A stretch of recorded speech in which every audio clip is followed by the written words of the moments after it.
থেকে অনেক ধন্যবাদ। অনেক ব্যস্ততার মাঝে আমাদের মধ্যে আসছেন। মাদক আর সন্ত্রাস আমরা দেখলাম যে তখন তারা বিভিন্ন জায়গায় কথা বলে যে তারা ক্ষমতায় গেলে তারা শরিয়া আইন বাস্তবায়ন করবে না এবং শরিয়া অনুযায়ী দেশ পরিচালনা করবে না। তারা দেশ চালাবে পরিচালিত সেই নিয়ম নীতি যে চলছে সেই আদর্শ, সেই নিয়ম নীতির উপর। আমাদের কথা হলো যে শরিয়া কাকে বলে? আমরা নামাজ পড়ি, এটাই শরিয়া। আমরা রোজা রাখি, এটাই শরিয়া। আমরা হজ করি, এটাও শরিয়া। আমরা অন্যায় প্রতিবাদে ন্যায়ের পক্ষে কথা বলি, এটাও শরিয়া। কিন্তু দুঃখের মধ্যে বলতে হয় যে প্রচলিত নিয়মে আইনে দেশ পরিচালনা করবে। তখন আমাদের সন্দেহ চলে আসলো যে আসলে বাস্তবতা আমরা যে লক্ষ্য উদ্দেশ্য নিয়ে আমরা পথ চলছিলাম, কিন্তু সেই লক্ষ্য উদ্দেশ্যকে মেলান করে রঙিন স্বপ্ন যারা ক্ষমতার দেখেছে, এদের মাধ্যমে জাতি প্রতারিত হবে, দেশ আবার অনিশ্চয়তার দিকে চলে যাবে। আমরা যে লক্ষ্য উদ্দেশ্য নিয়ে চলছিলাম সেই লক্ষ্য উদ্দেশ্য বাস্তবায়ন হবে না। আমরা দেখলাম যে আজকে আমাদের পাশের রাষ্ট্র ভারত, যে পাশের রাষ্ট্র বন্ধুত্ব সুলভ আচরণ, এটাই তো বাস্তবতা।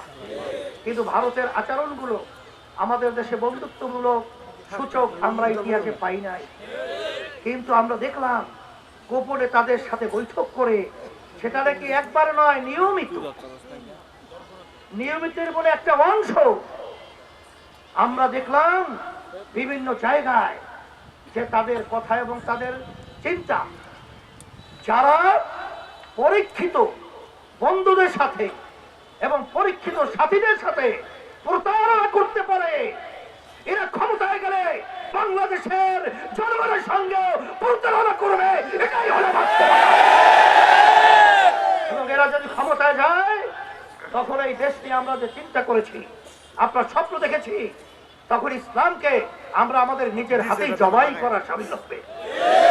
তখন এদের এই প্রতারণার জালে, এদের এই ষড়যন্ত্রের জালে ইসলামী আন্দোলন বাংলাদেশ ক্ষমতায় তারা যাবে আমাদেরকে টেক লাগিয়ে সিঁড়ি বানিয়ে, এই ধোঁকাবাজদের সঙ্গে আমরা সিঁড়ি হিসেবে ক্ষমতায় যাওয়ার সিঁড়ি হতে চাই না। তখন ওই মুহূর্তে একা ইসলামী আন্দোলন বাংলাদেশ বের হয়ে আসা, এটা চারটিখানি কথা না। আপনারা যত সহজ মনে করছেন অত সহজ নয়।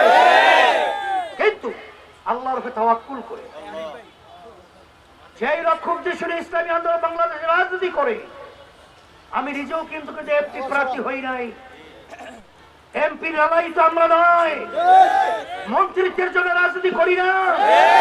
আমরা রাজনীতি করে এই দেশের কল্যাণের জন্য, মানুষের কল্যাণের জন্য, ইসলামকে বুঝার জন্য, ইসলামকে বাস্তবায়নের জন্য।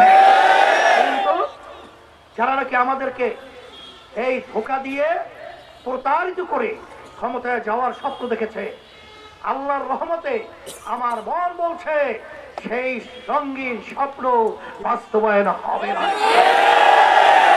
আমি পরিষ্কার ভাবে বলছি যে আপনারা এখন নেমে যান, কারণ যুদ্ধের ময়দানে যদি এক গ্রুপ বা একটা দল যদি তার গতি থেকে 100, আপনাদের থেকে 50, সেখানে কি তার সঙ্গে পারা যায়?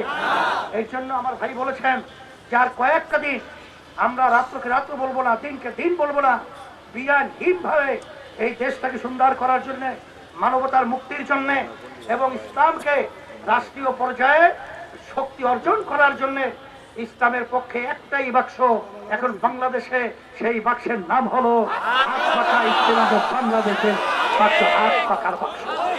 আর কোন বাক্স ইসলামের পক্ষে আছে? আমরা যে বলেছি ইসলামের পক্ষে একটা বাক্স দেব, সেই বাক্সটাই আল্লাহ কবুল করেছেন। ইসলামের পক্ষে বাক্স, ইসলামের হাত পাকার বাক্স।